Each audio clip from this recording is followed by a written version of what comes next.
Hey, I'm Amanda Wood here with Cody Jones in the O-Dome to wrap up Florida's home opening 104-54 win over North Carolina A&T tonight. Florida shot over 53% from the field. They hit 15 of 29 three-pointers. Was it just the level of competition, or does this team seem like the real deal? I think it's maybe a little bit of both. That might be the cop-out answer, but I mean, clearly Florida was the better team tonight, and this is probably what should have happened in a game like this. But you can also see that this offense was so much better than it was on Friday night against Navy, and I think that's in large part simply to just making shots. I think that's kind of how they felt. It sounded like the players watched the film and felt like they had open shots at Navy. They just didn't go down.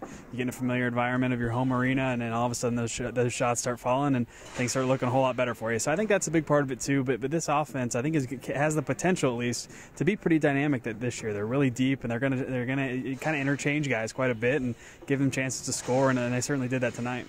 Yeah, they had 8 guys score three-pointers tonight. Francis-Ramirez said that it had to do with the team being very unselfish.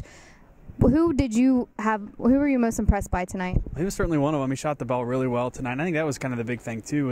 It was just a lot of these three different guys hitting these three-pointers, and that was a big issue for them back in that Navy game. I think the other thing too was the ball movement was so much better, and then a big part of that comes back to your point guards. I think Casey Hill and Chris Chioza played really well tonight. I believe it's 13-3 was their assist-to-turnover ratio between the two of them, and if those numbers are going to be that good, this offense can be really dangerous. Casey Hill even hit a 3 tonight too, which his shot looks a little bit better from the free throw line. They've changed his form a little bit there too. So I think those guys really handled things kind of well and ran the offense, and that's a big reason why those shots were so open tonight.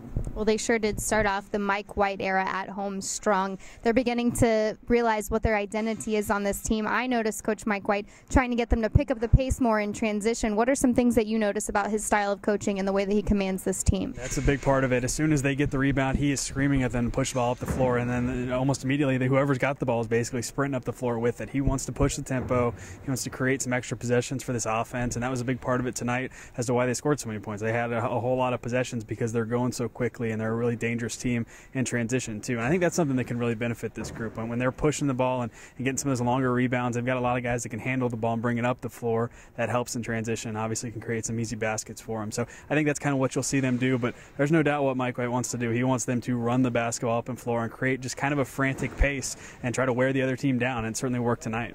Well, they are 2-0 now, but there is a lot of season left, and we'll have you covered for all of it right here on FightingGators.com, so stay tuned. For Cody Jones, I'm Amanda Wood.